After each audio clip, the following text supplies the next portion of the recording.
시청자 여러분 안녕하십니까? 김동수입니다.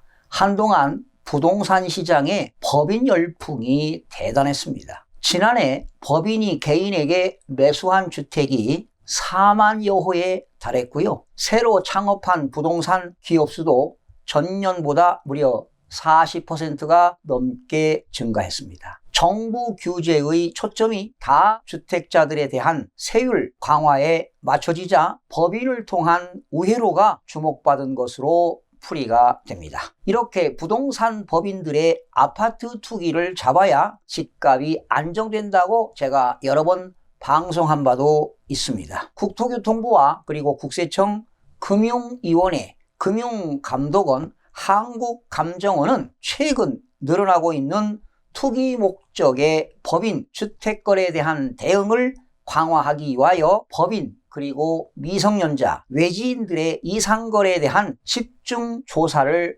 추진한다고 밝혔습니다. 이와 함께 부동산 투기 및 탈세의 통로로 악용될 소지가 많은 법인 부동산 거래의 투명화와 실거래 조사의 실효성 확보를 위해서 법인이 주택을 거래하는 경우 별도의 신고 서식을 제출하도록 하고, 법인이 주택을 매수하는 경우 거래 지역 그리고 거래 가액과 무관하게 자금 조달 계획서 제출을 의무화하는 등 제도 개선에 착수한다고 밝혔습니다. 이렇게 법인 등 주택거래 관계기관 합동조사가 추진이 되고 있는데요. 추진 배경으로는 개인의 부동산 매매, 임대 행위에 대한 규제가 강화되면서 부동산 매매업, 임대업, 그리고 법인 설립이 지속 증가하고 있으며 전체 아파트 매매 거래 중 법인 매수 비중도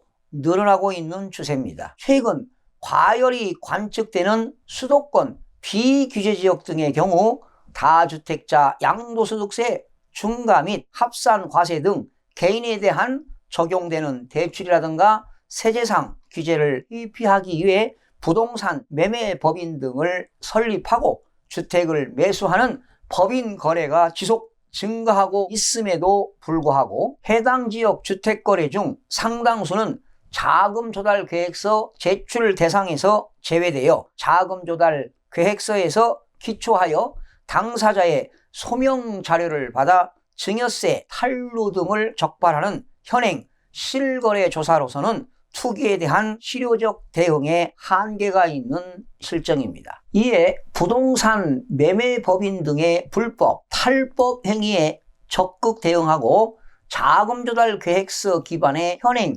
실거래 조사 체계를 보완하기 위해서 국세청, 금융위원회, 금융감독원 등 관계기관 합동으로 법인, 미성년자, 외지인의 자금 조달 계획서 미제출 거래에 대한 집중 조사를 추진할 계획입니다. 또한 법인 등이 실거래 특별조사를 추진할 계획인데요. 이번 실거래 특별조사의 조사 대상 및 지역은 다음과 같습니다. 조사 대상은 법인 그리고 미성년자, 외지인의 자금 조달 계획서를 제출하지 않는 주택거래를 대대적으로 조사하겠다는 겁니다. 이들 거래 중 별도의 이상거래 추출 기준에 따라 투기적 매매가 의심되는 사안에 대해서는 탈세 그리고 대출 규정 위반 등 집중 조사를 추진할 계획인데요. 예를 들어 보겠습니다. 본인이 임원으로 있는 법인의 주택을 매도한 거래건, 그리고 동일인의 복수 법인을 설립하여 각 법인을 통해서 주택을 매수하는 거래건, 그리고 미성년자가 주택을 매수하는 건, 그리고 외지인들이 어느 특정 지역에 가서 빈번하게 주택을 매수하는 등 이러한 조사 지역은 지난 2019년 12.16 대책 이후에도 국지적인 집값 과열이 관측되고 있는 특히 경기 남부 등 비규제 지역을 중심으로 조사를 실시할 예정입니다. 사실은 이제 법인들이 말이죠, 규제 지역에는 가지 않고 비규제 지역에서 자꾸 법인들이 부동산을 사들이기 때문에 집값이 올라가는 겁니다. 특히 비규제 지역이 말이죠, 안산시, 단원구, 상록구, 그리고 시흥, 화성, 평택, 군포, 오산, 그리고 인천 서구, 연수구 등인데요. 이러한 비규제 지역이 요즘도 경기도 지역에서 지금 집값이 계속 상승 무드를 타고 있는데요. 바로 이런 법인들이 말이죠. 자꾸 그 투기 목적으로 주택을 사들이다 보니까 가격이 올라가는 겁니다. 바로 공급과 수요 법칙의 원칙에 따라서 공급은 한정되어 있는데 수요가 늘어나기 때문에 집값은 올라가게 되어 있습니다. 바로 이러한 법인들이 투기하기 때문입니다. 그래서 법인들을 잡아야 된다는 거 아니겠습니까? 그래야 집값이 안정화되는 겁니다. 지금 규제 지역에 대한 법인 대출 규제가 강화되지 않았습니까? 지난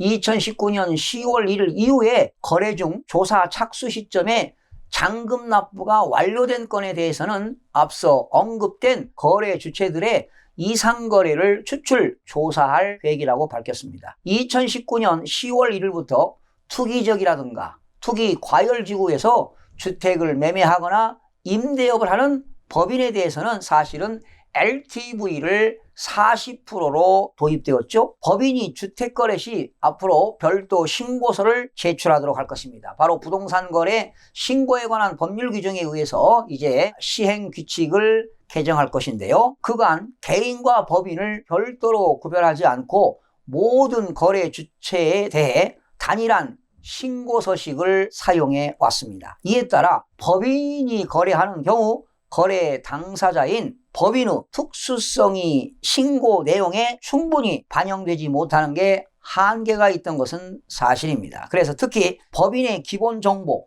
법인과 거래 상대방 간의 특수 관계 여부 등 불법, 탈법 행위 여부를 조사하기 위한 정보가 부족하여 법인의 투기적 행위에 대한 대응도 제한적이었습니다. 그래서 이번 정부가 법인과 관련된 주요 정보가 포함된 법인용 실거래 신고서식을 새롭게 마련하겠다는 거 아니겠습니까? 그래서 기존의 단일한 신고서식을 개인용 실거래 신고서식 그리고 법인용 실거래 신고서식으로 이원화할 계획입니다. 그러니까 개인이 거래할 때는 개인용 실거래 신고서식이 있고 법인이 거래할 때는 법인용 실거래 신고서식을 별도로 이원화하겠다는 것입니다. 이런 건 참 잘하는 겁니다. 그래서 법인용 실거래 신고서식에는 매도인과 매수인의 기본 정보, 그리고 개업공인중개사의 정보,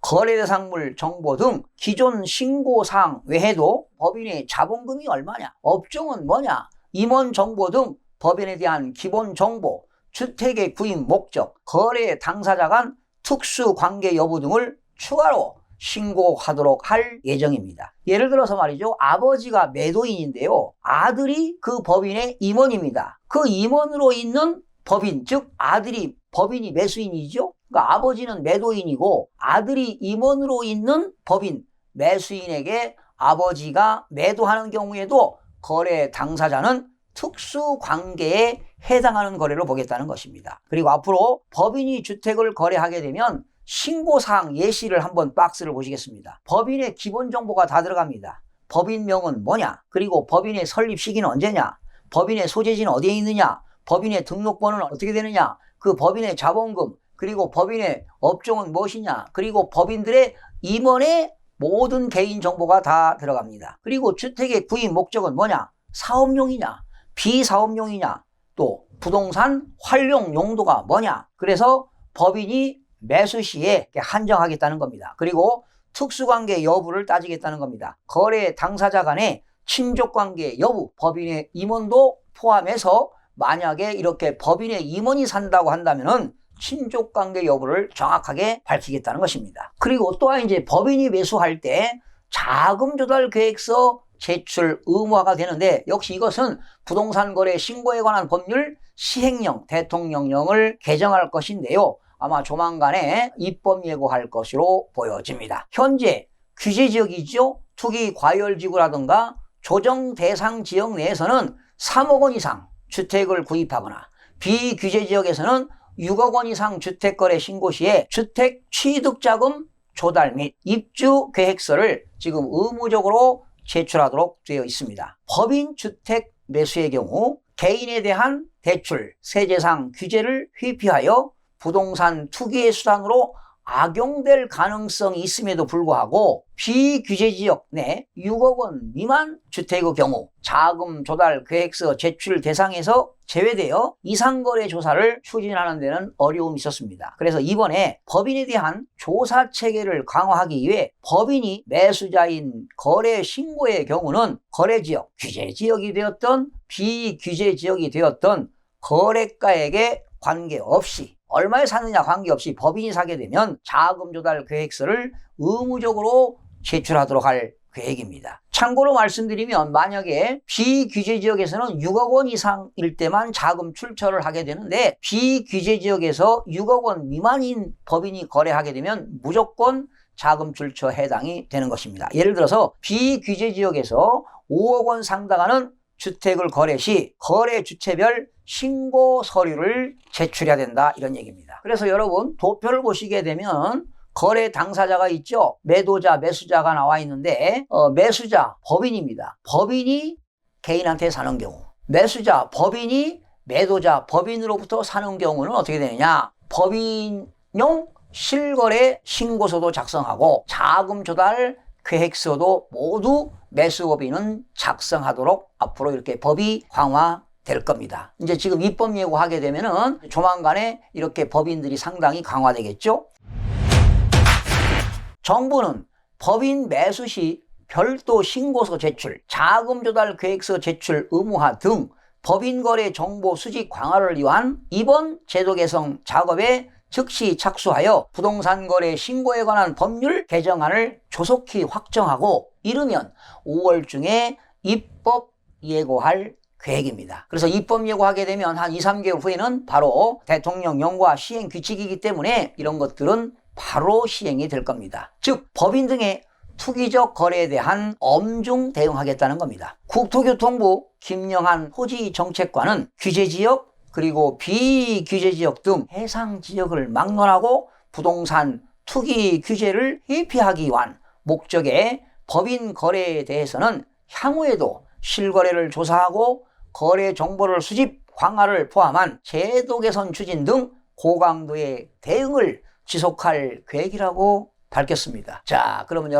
여러분들이 이런 데 많이 동참해 주시고 여러분들이 많이 봐주시고 또 클릭도 해주시고 댓글도 많이 달아주시고 사회 여론을 통해서 이렇게 법인들이 투기 목적으로 하는 부동산을 잡아야만이 집값이 안정되는 겁니다. 부동산 법인이 고가 아파트를 구입한 뒤에 현법 증여나 다주택 규제를 회피하는 수단으로 악용되고 있는 것은 사실입니다. 앞으로 부동산 거래 신고에 관한 법률 시행령과 시행 규칙이 개정되어 법인이 부동산 매수 시 별도로 신고서를 제출하고 자금 조달 계획서 제출 의무화가 이루어진다면 부동산 투기가 다소 누그러질 수 있다고 보여집니다. 또한 법인들이 부동산 양도시에 양도소득세 중과세를 적용한다면 완벽하게 투기를 막을 수 있다고 봅니다. 여러분 반드시 서민들을 위한 집값은 안정화시키기 위해서는